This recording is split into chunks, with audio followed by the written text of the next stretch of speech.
Dito, it's Sunday. Buti na lang umaraw at naayos din nila yung gulong ng truck na i-deliver ang mga blocks.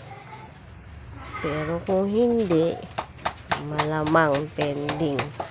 Kinabukasan pa yan madi-deliver. Kahit linggo,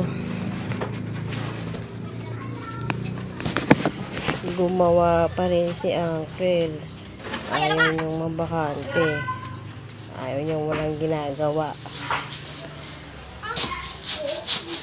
Marami pa kasi nag-aantay sa kanyang kontrata. Iba talaga kapag mabilis magtrabaho, ikaw at ikaw ang kukunin. Hindi gaya ng iba na patay oras, puro tayo, sigarilyo. Bato-bato sa langit, tamaan wag magagalit.